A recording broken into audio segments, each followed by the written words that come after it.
인생 해석이 중요합니다. 인생 해석이 중요해요, 여러분. 인생 해석이 중요해요.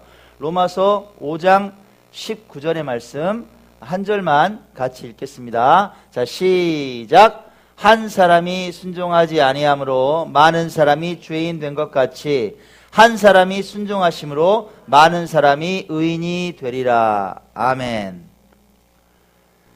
남구 리모델링 폭탄 368억 물어줄 판이다. 이게 화요일 광주일보 헤드라인입니다. 무슨 일일까? 광주 남구청하고요, 캠코 한국자산관리공사하고 재판이 붙었어요. 368억. 이걸 갖다 누가 책임을 져야 되느냐? 이게 청사 리모델링 비용이에요. 남구청의 책임이냐 아니면 위탁 경영으로 참가했던 이 캠코의 책임이냐? 감사원에서 이제 말 그대로 판결을 내린 겁니다. 누가 책임이다? 남구청이 잘못했네. 남구청 책임이네. 이런 결과를 내놨어요. 남구는 이 결과에 따라서 수백억에 달하는 비용을 떠안게 됐습니다. 최악의 경우 청사를 매각하거나 파산 위기에 직면할 수 있다. 이런 전망까지 나오고 있습니다. 야, 어떻게 하다가 이런 일이 생겼을까? 제가 보니까 심각한 해석의 차이예요. 해석의 차이. 해석을 잘못한 거야. 자, 설명을 한번 드릴게요. 지난 2011년에 이제 공사를 했죠. 남구청 리모델링 공사를 했는데 공사 대금이 300억 든 거예요. 300억. 이때 캠코가 이제 참여를 했습니다. 위탁 개발 방식입니다. 이게 뭐냐? 공사로 완결을 하면 2013년부터 22년 동안 그 건물을 사용을 하는 거예요. 지하부터 지상 4층까지 마음대로 임대도 주고 뭐 개발도 하고 해서 사용을 하는 거예요. 혹시 그동안에 수익이 발생을 하지 않으면 5년 동안 더 운영을 할 수 있도록 뭐 이렇게 이제 계약을 한 겁니다. 계산을 어떻게 했느냐? 이 공간 임대하면 연간 한 20억 정도는 수익이 나올 것이다. 이렇게 예상을 한 거예요. 이게 착각이었다는 겁니다. 뭐 수익은 무슨 얘기예요? 손실이 더 불었어요. 5년 동안 68억이 늘었습니다. 더 큰 문제는 뭐냐? 자, 이제 문제가 터졌는데 이 남구청의 계약서 해석 방식이에요. 지하에서 4층에까지 이르는 그 공간에 임대권을 준 거잖아요. 22년 동안 임대권을 주고 혹시 또 돈 못 벌면 5년 동안만 더 임대하게 해주면 우리는 그 리모델링 비용에 대한 책임이 없다. 이렇게 해석을 한 거예요. 임대권만 주면. 이게 심각한 착각이에요. 회계실무 담당자는 그 사실을 알고 있었어요. 그런데 윗선에 보고할 때는 그 사실을 두리뭉실하게 보고한 거예요. 그렇지 않아도 되는 것처럼 보고했어요. 업무보고 태만 뭐 이런 문제가 있다고 합시다. 그러더라도 한번 생각해 보세요. 수백억을 투자해서 그냥 뭐 몇 년 동안 임대하고 그냥 뭐 이 돈 안 받아도 돼 이렇게 할 공공기관이 어디가 있냐 이 말이에요. 좀 기본적으로만 생각해도 판단할 수 있는 문제인데 어떻게 이렇게 처리를 했을까? 계약서 해석을 자기 나름대로 해석해버린 거예요. 다 그렇게 믿었대요. 우리는 책임 없다. 좀 황당한 얘기 아닙니까? 여러분, 인생의 다양한 상황이 우리 앞에 옵니다. 그럼 우리는 어떤 해석을 해요? 근데 이게 다 자기 나름대로 해석하는 거예요. 이게 달라요, 해석이. 해석의 차이가 있다는 얘기예요. 상황은 같지만 해석이 다르잖아요. 그럼 뭐가 달라요? 인생의 결과가 달라요. 예, 아주 큰 낭패를 보기도 합니다. 똑같은 상황인데 어떤 사람은 놀라운 기쁨과 역전의 기회로 활용되기도 합니다. 해석에 따라서. 자, 오늘 6월 30일이에요. 정확히 2019년에 절반을 살았습니다. 2분의 1, 딱 절반. 여러분, 지난 반년 동안 여러분에게 주어진 삶을 어떻게 해석하며 오셨어요? 어떤 해석을 내리시면서 오셨습니까? 2019년에 반환점이에요. 이제 오늘 딱 돌아서면 이제 다시 이제 끝을 향해서 달려가는 거예요. 반환점인 이 시간, 지나온 반년을 좀 돌아봤으면 좋겠습니다. 묵상을 통해서 제가 발견한 두 가지 주제, 그걸 여러분과 나눌까 합니다. 우리가 인생 해석할 때, 여러 가지 상황 앞에서 인생 해석할 때 주의해야 할 점, 뭘 주의해야 할까요? 묵상 안에서 하나님께서 이런 깨달음 주십니다. 여러분, 근거 없는 낙관을 주의해야 합니다. 근거 없는 낙관. 우리가 묵상집 통해서 묵상하고 있습니다. 어느 부분 묵상하고 있어요? 성경? 예레미야서 묵상하고 있습니다. 예레미야서의 스토리는 어떻게 전개가 됩니까? 여러분 또 읽다 보니까 잘 아시겠죠? 이 당시 유다 백성의 죄악이 극에 달해 있었어요. 멸망이 임박해 있었다 이거예요. 뭐 때문에? 죄 때문에. 예레미야는 하나님의 징계와 심판을 경고합니다. 똑바로 살라고, 그렇게 죄 짓고 살면 안 된다고 회개하라고 외쳐요. 백성들이 들어요, 안 들어요, 여러분? 안 들어요. 귀를 막아요. 웃기는 소리 하고 있네. 저는 뭐 헛소리 하고 있어. 그들은 자신들의 죄악에 아랑곳하지 않습니다. 그 죄악에 아랑곳하지 않을 뿐만 아니라 하나님은 여전히 우리를 사랑하시지. 할렐루야지. 야, 무슨 소리 하고 있어. 엄청 사랑하신다니까. 바벨론이 쳐들어와. 걔들은 게임이 안 돼요. 하나님께서 그냥 툭 치시면 도망가지. 하나님 우리를 사랑하셔. 이스라엘 백성을 사랑하셔. 예레미야 그냥 확 뭐 이렇게 생각했단 말이에요. 우린 선택받은 민족이야. 우린 선택받았어. 결코 우리에게 심판은 없어. 이렇게 낙관했다는 거예요. 낙관. 그죠? 생각은 아주 긍정적이네. 그죠? 엄청 긍정적이에요. 하나님 우리를 사랑하셔. 절대 심판하지 않으셔. 낙관했어요. 이게 근거 없는 낙관 아니에요, 이거? 월요일 묵상 본문으로 한번 가겠습니다. 이번 묵상 24일 묵상 본문. 하나님의 말씀을 예레미야가 이렇게 대언합니다. 예레미야 19장 15절의 기록. 우리 한 목소리 읽읍시다. 시작. 보라, 내가 이 성읍에 대하여 선언한 모든 재앙을 이 성읍과 그 모든 촌락에 내리리니 이는 그들의 목을 곧게 하여 내 말을 듣지 아니함이라 하시니라. 끝장내겠다는 거예요. 아주 처절한 심판. 순종하지 않는 백성, 목이 곧은 모기가 딱 기부스했다고 안 들어. 심판하시겠대요. 하나님 말씀이야. 그 말씀을 예레미야가 선포했어요. 자, 이 말을 백성들도 듣고 누구도 들었어요? 제사장들도 들었네. 들었어요? 그 제사장의 대장이 누구였느냐? 바스훌이라는 인간이 있었어요. 네. 그 사람이 그 말을 듣고 어떻게 반응합니까? 성경은 이렇게 반응했다 그래요. 예레미야 20장 1절과 2절에 바스훌의 반응입니다. 읽어봅시다. 자, 시작. 임멜의 아들 제사장 바스훌은 여호와의 성전의 총감독이라. 그가 예레미야의 이 일 예언함을 들은지라. 이에 바스훌이 예레미야를 때리고 여호와의 성전에 있는 베냐민 문 위층에 목에 씌우는 나무 고랑으로 채웠다고. 목에다가 쫙 고랑을 채워가지고 꼼짝 못하게 만들어요. 두들겨 패고 피가 막 철철 흘렀을 것 같아. 힘이 있는 자리에 앉아있는 사람 아닙니까? 지금 같은 뭐예요? 뭐 총회장쯤 되겠네. 무슨 막 교단 총회장 말 한마디면 끝장나는 거예요. 왜 예레미야를 그러면 때리고 가뒀어요? 여러분 한번 생각해 보세요. 왜 때렸어요? 자, 바스훌의 의견하고 맞았다 안 맞았다?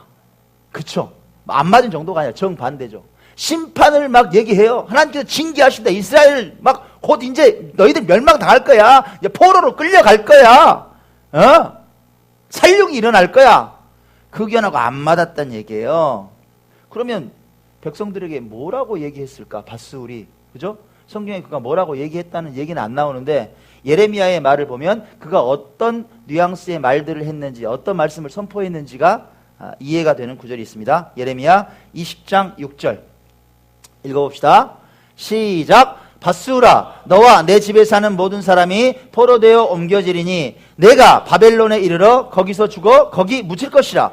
너와 너의 거짓 예언을 들은 내 모든 친구도 그와 같으리라 하셨느니라. 뭐예요? 거짓말, 거짓 예언. 무슨 거짓말이야? 짐작되십니까? 평안을 외쳤다고요. 괜찮아. 할렐루야. 하나님께서 사랑하셔. 바벨론이 침략해도 이기게 만드신다. 우리를 지키신다고. 백성들의 죄악에 대해서 말했을까 안 했을까? 안 했다고요. 할렐루야만 외친다고. 괜찮아요. 하나님 우리를 사랑하세요. 여러분. 듣는 사람들은 다 할렐루야지. 좋은 말만 하는데, 그죠? 네. 똑바로 하나님을 섬기라고 주문하지 않았단 말이에요. 그렇게 믿으면 안 된다고. 하나님 징계하신다고 그런 말 안 해. 그렇게 말하니까 예레미야가 얼마나 미워요. 내 말하고 틀린데. 거짓된 평화. 정리하면 어떤 근거도 없는 낙관. 이해가세요? 어떤 근거도 없는 낙관. 잘 될 거야. 할렐루야. 잘 될 거야. 뭐가 잘 돼요? 뭐가? 누구의 예언이 현실이 됐습니까, 여러분? 여러분 잘 아시잖아요. 우린 잘 압니다. 유다는 바벨론에게 멸망당해요. 성전은 회파됩니다. 70년 동안 포로로 끌려가서 그 가진 고생을 당하게 돼요. 이게 현실이에요. 하나님의 말씀이 그대로 이루어졌다. 이 말씀을 이렇게 묵상하고 있는데 하나님께서 또 성경의 다른 한 대목을 저한테 떠오르게 만드시더라고요. 누가 떠올랐느냐? 밧술과 꼭 닮은 사람들이 떠올라요. 여러분 누가 떠오르세요? 저는 바로 엘리 제사장의 두 아들이었던 홈리와 비느하스가 떠올랐어요. 블레셋과의 전쟁에서 패했거든. 1대0 졌어. 예, 막 시리에 빠졌어. 그러니까 제사장 아들들이에요. 제사장이야. 야, 방법이 있다. 무슨 방법? 하나님의 법궤가 있잖아. 전쟁할 때 야, 우리가 메고 나가는 거야. 법궤를. 하나님의 말씀을 딱 들고. 그러면 이기지. 세상에. 우리가 전쟁 나갈 때 법궤를 놔두고 나갔는데, 그거야, 그거. 들었어. 나갔어. 어떻게 됐어요? 전쟁이 즉사했어요, 여러분. 즉사했다고. 법궤를 메는 거하고 전쟁에 승리하고 아무 상관이 없더라고. 하나님께 죽이셔버려요. 아들들이 죽었다는 소식을 듣고 아버지 엘리가 어떻게 의자에 앉아있다가 뒤로 떨어져서 목이 부러져서 죽어버려요. 자, 왜 그렇게 심판하시느냐? 이유가 뭐였어요? 그럼 아시죠? 홈리와 비느하스가 어떤 사람들이었어요? 하나님께 드릴 재물을 지 맘대로 처먹어. 새꼬챙이 갖고 막 찔러보고, 야, 맛있겠다 이거. 아니 재물은 하나님께 드려야죠. 확 주워 먹죠. 먼저 먹어. 성전에서 제사 드리는데 도움을 주는 여성들이 있었을 거 아니에요. 강간해, 겁탈해, 성범죄. 그러면서 하나님 법궤만 메고 나가면 이깁니까? 천만의 말씀이란 얘기예요. 자신의 죄악은 아랑곳하지도 않고 어떤 근거도 없는 낙관론을 펼쳤지만 낙관론과 상관없어. 결과는 하나님께서는 그들을 깨끗이 쓸어버린다 이 말이에요. 근거 없는 낙관론, 그죠? 분명히 존재하죠. 그럼 현대인들의 사고방식은 어떨까요? 이 근거 없는 낙관론이 있을까요? 자, 보세요 여러분. 사람들은 어떤 선택을 한단 말이에요. 자기 나름대로 어떤 판단을 해요. 흡연자들이 있습니다. 담배 피우는 사람들. 이게 자료에서 본 거예요. 흡연자들은 내심 이런저런 이유를 들어 자신이 폐암에 걸릴 가능성을 낮게 평가한대요. 나는 안 걸린다는 거야. 법규를 잘 지키지 않는 운전자들이 있어요. 근데 이 사람들 어떻게 생각하냐? 역시 나는 교통사고 날 가능성이 적어. 이렇게 생각한다는 거예요. 그러니까 막 몰고 다니는 거예요. 막 쉥쉥쉥쉥 이렇게. 우리 대부분은 사람들은 어떤 생각을 하냐? 나는 어떤 무서운 범죄의 피해자가 될 가능성이 낮아. 그리고 내가 운영하고 있는 사업 있잖아요. 이런 거. 이 사업에 실패할 가능성을 현저하게 낮게 평가하는 경향이 있다는 거예요. 이걸 뭐라 그러느냐? 이게 낙관주의 편향이라 그래. 쏠렸어. 정리해 보면 이거예요. 다시 말하면 나는 담배 피워도 건강해. 나는 거칠게 운전하더라도 사고 안 만나. 내 사업은 어떻게든 잘 될 거야. 여러분 이게 다 근거 없는 낙관이라는 거예요. 근거가 없어. 이유가 없다고. 이런 낙관적인 사고가 타당하려면, 진짜 타당한 이유가 되려면 뭐가 필요해요? 담배 끊어야죠. 법규를 잘 지켜야죠. 위험에 대비하고 사업에 다각적인 역량 강화를 해야죠. 그래야 낙관론을 펼치면 그게 맞아 들어가는 거 아니에요. 이게 당연한 얘기 아닙니까? 그렇다면 이 얘기를 신앙생활 속에 접목해 볼게요. 우리 신앙생활 속에 낙관주의 편향은 없느냐? 묵상하는 데 있어요, 여러분. 볼까요? 평소에 기도생활하지 않는 크리스천들일지라도 내가 큰일 터져서 그때라도 간절하게 기도하면 하나님께서 들어주실 거야! 이런 마음이 있어, 다. 평소에 성경을 읽고 묵상하는 습성이 없어. 그런데 이런 사람들도 나는 예배에 참석해서 기간이 좀 지나다 보면 내 신앙은 잘할 거야 라는 마음이 있어요. 재미있는 통계를 하나 봤어요. 미국의 기독교인들의 80%가 자신들의 전체 소득 대비 2%를 헌금을 한대요. 계산 한번 해보세요. 1년 내내 2%를 헌금을 한대. 근데 생각해봤어요. 이들의 마음 가운데 나는 2%의 축복만 바랄까요? 아니요. 30배, 60배, 100배의 축복을 주시라고 간구한단 말이에요. 자, 지금까지 제가 말씀드린 내용을 정리해 볼게요. 이런 사고방식이 정상적인 겁니까? 아니면 근거가 부족한 막연한 낙관에 가깝습니까? 이해가 되세요, 지금? 자, 여러분께 도전합니다. 인생에 반년 살았어요. 여러분 인생을 어떻게 해석하셨냐고. 여러분 안에 혹시 이런 근거 없는 낙관 없어요? 하나님은 사랑이시잖아. 러브잖아. 나를 엄청 사랑하셔. 사랑하세요. 그러니까 다 이해해야 됩니까? 여러분이 어떤 상황이든 하나님은 다 이해하고 감싸주고 용서해주고 도와주시는 분이잖아. 나는 이대로도 괜찮아. 이 정도면 됐지. 내게 분명히 축복하실 거야. 그럼 그렇고 말고. 에? 그렇다면 여러분께 묻습니다. 그러면 예레미야서에 있는 하나님은 다른 하나님이에요? 이스라엘 백성을 끝장을 보신 하나님은 다른 하나님이냐고. 홈리와 비누아스를 사정없이 치신 하나님은 옹졸하신 하나님이에요? 삐지고 아주 질투하시고 시기하시고 못된 하나님이냐고. 우린 다른 하나님을 믿어요? 여러분 지나간 반년을 꼼꼼히 돌아보시기 바랍니다. 말씀드립니다. 내가 바로 서 있는가? 하나님께서 원하시는 삶의 방식대로 내가 진짜 살아가고 있는가? 혹시 내가 지극히 개인주의적이고 세상지향적이고 아주 계산적인 사고방식으로 신앙생활을 하고 있지는 않은가? 여전히 내 안에 탐욕과 죄악이 그대로 있지 않은가? 그러면서도 하나님 날 사랑하셔. 분명히 축복하실 거야. 이런 어떤 바램을 내 욕심을 마치 주문처럼 막 되뇌고 있지는 않은가? 이런 말을 많이 하면 하나님께 축복해 주실 거야. 이런 것처럼. 혹시 여러분 주제가 조금 무겁지만 제가 선포했습니다.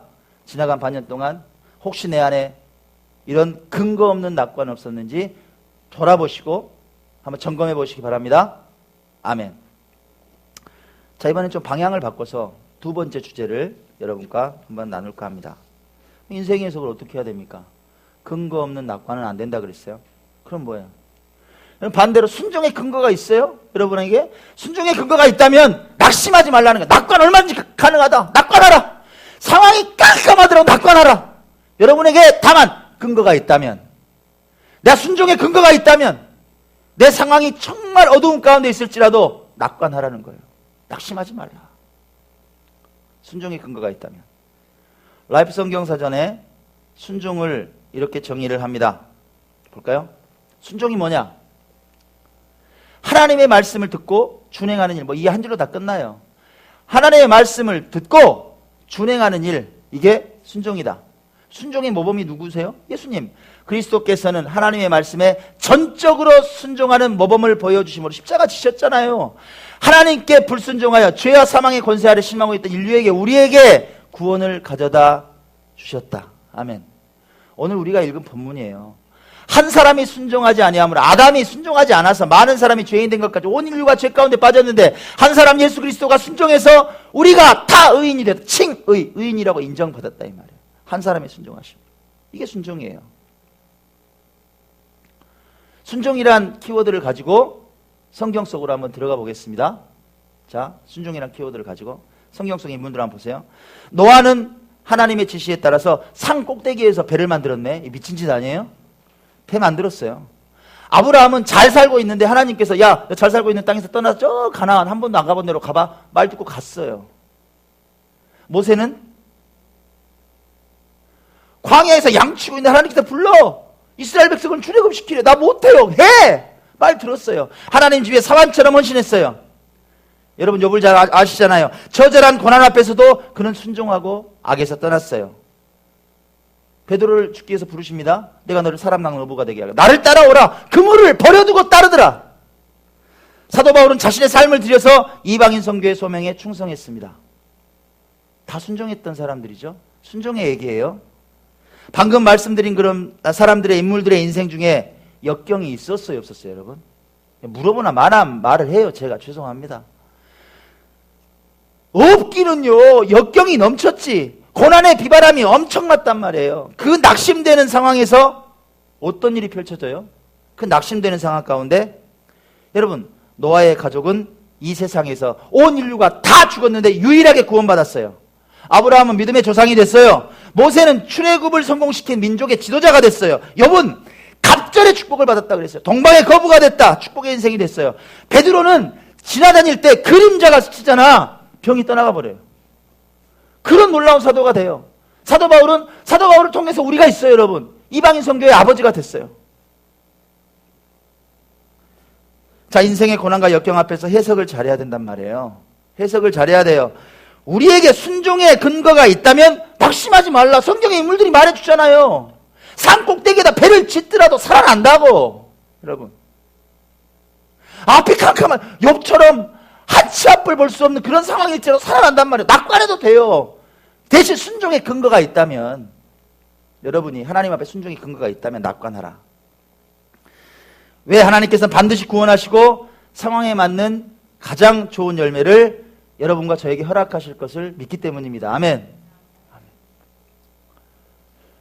지난 화요일이었어요. 화요일 날 풍암동에 개척을 시작한 교회 터를 방문을 했습니다. 월요일 날 전화가 온 거예요. 그 풍암동 엘림교회 이진선 목사님이, 우 목사님 시간 괜찮으시냐고, 교회 하나가 개척을 하게 됐는데 상황이 또 너무 어렵다고, 자기가 막 돕고 있는 거예요. 막 전기도 해드리고 뭐 막 그런 분이 아닌데 돕고 있더라고. 이분이 왜 이러지 그랬어요. 그래서 이제 마음이 막 썩 내키진 않았어요, 사실. 그잖아요. 제가 뭐 직접 아는 분도 아니고. 그러시냐고. 화요일 날 방문을 했습니다. 가봤더니 여기가 이제 합기도장 자리예요. 합기도장에다가 막 이게 뭐 에어컨 자리 다 뜯어내고 막 그랬더라고. 다행히 이제 뭐 칸막이는 좀 돼 있는데, 아무튼 리모델링 뭘 할 여건은 안 돼요. 뭐 엄두도 안 나는 상황이에요. 그러니까 방석 깔고 예배 드리신다고 아무것도 안 하고 그런 마음으로 있는데, 그게 너무 안타까워서 이진선 목사님이 본인이 막 뭐 전구 사다가 놓고 하고 막 하는데, 뭐 스피커 놓고 아무것도 없는 거야. 근데 이제 저를 아니까 전화를 한 거예요. 이 시설이 아무것도 없는데 혹시 문 목사님 좀 이렇게 조력해 줄 수 있냐고. 그래서 이제 제가 방문을 했습니다. 가서 얼굴을 뵀어요. 이분이세요. 참 좋게 생겼죠. 이준성 목사님, 여기 사모님, 여기 이제 이분이 이진선 목사님, 저한테 전화하고. 어떻게 하다가 그럼 이게 돕게 됐느냐? 이진선 목사님 풍암동에 지금 옮겼던 교회 전에 개척을 했을 때 저녁마다 막 기도회를 하는데, 이 이준성 목사님은 큰 교회 부목사로 계셨을 때예요. 몇 년 전에, 한 5, 6년 전에. 근데 이제 여기는 작은 교회 목사님이시니까 어려울 거 아니에요. 자기는 그래도 월급을 받고 있으니까 너무 안타까우니까 쌀도 갖다 주고 가끔씩 헌금도 하고 뭐 이러면서 교분을 맺고 살았던 거야. 그죠? 예. 물심양면 도왔어요. 더 놀라운 얘기는 한 1년 반 전에 이제 그 엘린교회가 옮겼잖아요. 마침 그때 이제 사임을 하고 내려놓게 된 거예요. 지금 1년 반 동안 가정에서 예배를 드리셨어요. 사임을 하고. 사임을 하니까 뭐 퇴직금 많이 주지는 않는데, 예, 교회에서 뭐 직권인만큼 좀 줬나 봐. 좀 있는데 누가 생각나냐면 이진선 목사님이 생각이 나더래요. 교회로 옮기셨는데 힘드시겠다. 그래가지고 세상에 그 중에서 50만 원을 떼다가 하나님께서 감동하신다고 헌금을 했다는 거야. 그 50만 원이 뭐가 됐냐면, 이 엘린교회가 그렇지 않아도 뭐 이전해놓고 월세 내야 되는데 딱 월세 낼 때 첫 월세를 이준성 목사님이 준 그걸로 이제 냈다는 거예요. 뭐 그런 스토리가 있어, 비하인드 스토리가. 이게 얼마나 이제 가까운 사이예요. 그런 분이 아무튼 개척을 한다 그러니까 자기가 막 힘은 없지만 막 도우려 그러는 거야. 근데 뭐 여러분 알다시피 리모델링 손대면 아시죠? 이거 뭐 걷잡을 수 없거든요. 엄두가 안 나는 일이잖아요. 예. 근데 이제 제 생각이 나더래. 그래서 어렵게 전화를 했다고 전화를 했어요. 제가 화요일 날 간 거예요. 이야기를 이제 이렇게 나눴어요. 어떻게 하더니 개척하게 되셨냐고 이야기를 나누는데, 안타까운 소식을 제가 들었어요. 개척하면 사모님이 좀 건강했으면 좋겠는데 하나님께서는 대단하신 분이세요. 딱 때마침 건강에 대한 적신호를 주셨어. 사모님이 암이 온 거야. 자궁 근종이 발견이 됐어. 지금 얘기해요. 그래가지고 수술을 받게 된 거예요. 며칠 전 얘기예요. 수술을 받았어. 근데 수술 받고 이제 뭐 긁어내면 되겠다고 의사가 말해 수술실에 딱 들어갔는데, 밖에서 이준성 목사님 기다리고 있는데 의사가 갑자기 수술하다가 들어오라고 그러더래. 이게 뭔 일이야? 모자 쓰고 들어갔다는 거예요. 설명을 모니터를 보면서 막 해주더래. 열었는데 이게 상황이 아닙니다. 이게 보기하고 다르네요. 정밀검사 받고 이게 크다. 여기서 지금 손 못 대겠다. 덮었대 다시. 제가 화요일날 공교롭게 간 날 전남대병원에서 종합검사 다시 MRI부터 시작해서 쫙 받고 오셨더라고. 암이 크다고 검사를 받고 오셨어요. 근데 얼굴 표정 한번 보세요, 여러분. 어두운 게 있어요? 난 깜짝 놀랐어요. 얼마나 밝은지 몰라. 활짝 웃으면서. 그래서 아니 괜찮으시냐고 그랬더니 사모님이 그러는 거예요. 목사님들이 오셔가지고 이렇게 막 개척에 막 도와주려고 하시는 모습만 봐도 막 살아난다는 거야. 너무 감사하다고 진짜 할렐루야고 막 웃고 다니세요. 참. 기쁨이 꽉 찼어요. 그 순간에 주님께서 저한테 감동하시는 거예요. 저는 그냥 갖고 있는 음향이 다 한 세트가 있어요. 우리 조성현 집사님하고 완도 갔을 때 거기 있는 기존에 있는 걸 한 세트 떼어놓은 게 있거든. 그거만 음향만 좀 있는 거 해드리고 그냥 아웃 하려고 그랬어요. 예. 제가 무슨 성인 군자입니까? 뭐 다 해주게. 저 그런 스타일 아니에요, 여러분. 예. 그냥 음향만 간단히 해드리고 나오려고 그랬어요. 근데 하나님 마음을 바꾸시는 거야. 마음을 그 자리에서 바꾸시는 거야. 야, 너 책임 좀 시켜. 책임을 지래, 저한테. 아유, 하나님, 뭐 있어, 지금. 나도 깝깝해 죽겠는데. 아, 지금 아시잖아요, 상황을. 일단 움직여. 참 막 그냥 누구한테 말도 못하고, 예. 그래서 그냥 감동 오니까 그 자리에서 연결을 시작했습니다. 일곱 목사님한테 전화했죠.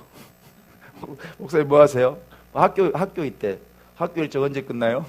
언제 끝났는데 나 모시러 갈게요. 그랬더니 뭔 일이냐? 아까 만나보면 안다고. 모시고 왔어, 교회를. 상황 설명을 했어요. 목사님, 저 모니터 하나 있는 거 무슨 40인치짜리 이거 달면 뒤에서도 안 보이는데 내가 음향은 될 테니까 영상 프로젝트 하나 했으면 참 좋겠는데 하시겠대요. 흔쾌히. 그리고 나왔어요. 사모님하고도 얘기하시고 일곱 목사님 막 힘주시고 하더라고. 나 모셔다 드리려고 차를 딱 탔는데 그러는 거예요. 문 목사님, 아니 저 목사님 딸내미가 피아노를 잘 친다던데 신디사이즈도 없는 거 같네. 아, 신디 없죠. 신디 하나 사주면 안 돼요? 얼마나 들어갈까? 몇십만 원 들어가죠. 내가 더 보낼게. 그것도 해주라. 뭐 기다릴 필요 있어요? 그날 악기사가 사버렸어 그냥. 목요일날 갖다 드렸더니 수요일날 온 가족이 피아노 놓고 기도했다는 거야. 하나님. 아이가 피아노를 얼마나 잘 치냐면요, 극동방송 중보기도를 인도해요. 목사님이 나랑 다 연결돼 있더라고. 그 반주를 딸아이가 하는 거야. 예, 영으로 찬양하는 애예요. 막 울어. 목사님이 피아노 놓고 어저께 기도했었는데 하나님 이렇게 응답을 빨리 주신다고.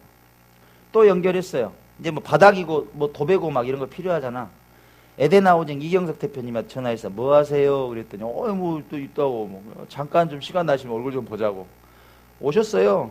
예. 보더니 뭐 어때요? 깜짝 놀라. 도배 장판 재료 다 되겠다는 거야.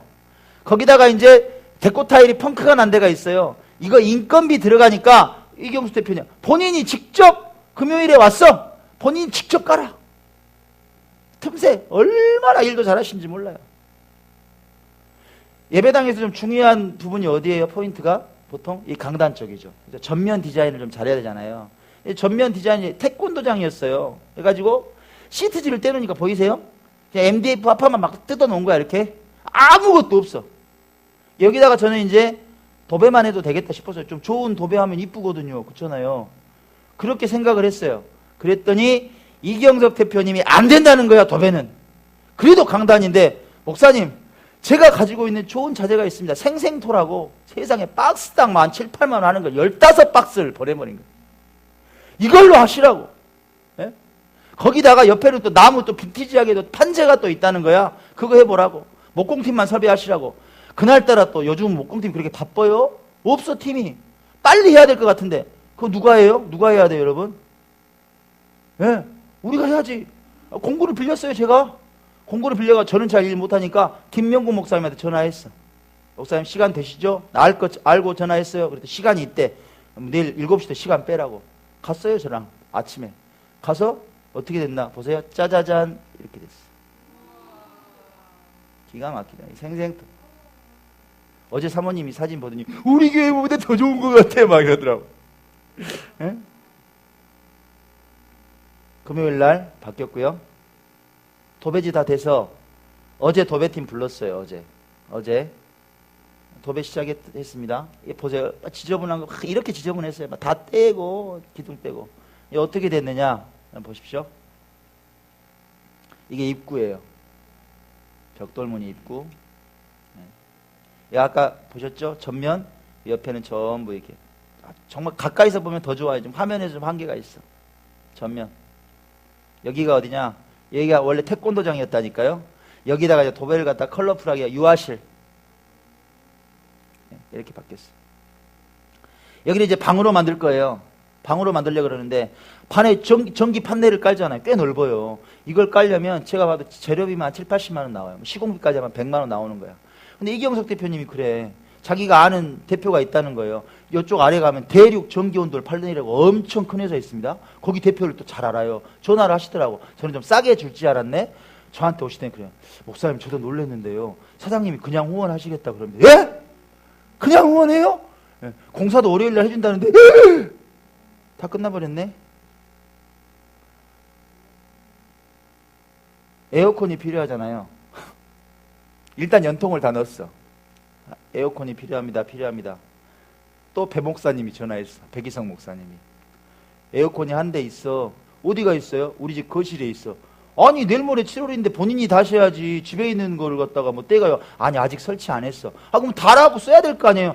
에이 괜찮아. 작년에 그렇게 더워도 그냥 지나갔는데 올해도 어떻게 되겠지. 교회 일이잖아. 먼저 가져갔어. 그러더라고. 가져왔어요. 그 마음이 보이잖아요 여러분. 그 마음이 막 눈시울이 붉어지는 거예요. 자기는 땀 흘리더라도 교회가 먼저다 이거야. 여러분 묻습니다. 이 스토리에 등장하는 사람들의 공통점이 뭐예요? 공통점이 뭡니까? 네, 순종이에요. 넉넉해요 다? 우리 교회 넉넉해요? 여러분 뭐 구구절절하게 말씀드려요? 매달 펑크 나는 거? 막 살이 떨려요 제가 요즘은. 농담이 아니라 날마다. 뭐 넉넉하냐고. 뭘 우리가 도와줄 상황이에요. 백이성 목사님 교회 뻔해요. 이일권 목사님도 얼마나 고민이 많은지 몰라요. 이경석 대표님 세금 문제 이런 거 복잡해요. 힘들어 요즘 사업이 경기가. 넉넉하지 않아도 힘겹기는 마찬가지인데 왜? 하나님 나라를 넓혀간다는 거, 교회를 세워가라는 명령 앞에 내 유익을 내려놓는 거예요. 내 걸 포기한 거예요. 내 시간을 투자하는 거예요. 어저께 사실은 저도 뭐하고 있는지 어저께도 도배시켜놓고 또 아침에 가서 막 보고 또 주일 준비하고 있다가 또 그 짝달비가 쏟아지는데 또 갔어. 이준서 목사님 그러더라고. 바쁘신데 이렇게 오냐고. 마음이 제가 여가 있는데 어떻게 안 옵니까? 그랬어요. 하나님 마음을 주시는데.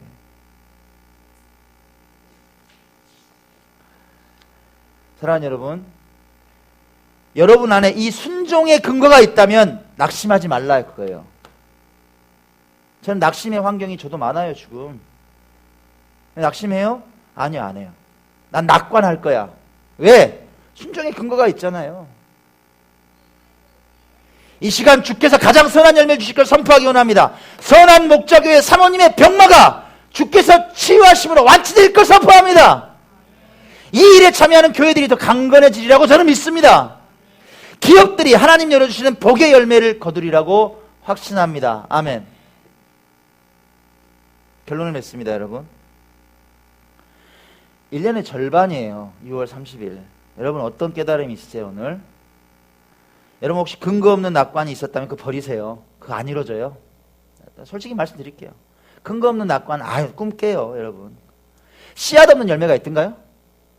안 심고 열매가 나던가요? 천만의 말씀이라고. 꿈에서 깨라고. 순종의 씨앗, 헌신의 근거를 만들어라 이거예요. 하나님 나라를 위해서, 교회를 위해서, 이웃을 위해서 내가 좀 뭐를 드릴까 고민 한번 해보세요. 그런 여러분들께 하나님께서 낙심을 역정시키는 놀라운 이야기들을 펼쳐주시라고 저는 믿습니다. 그런 축복의 인생이 되시길 주의 이름으로 간절히 축원합니다. 아멘.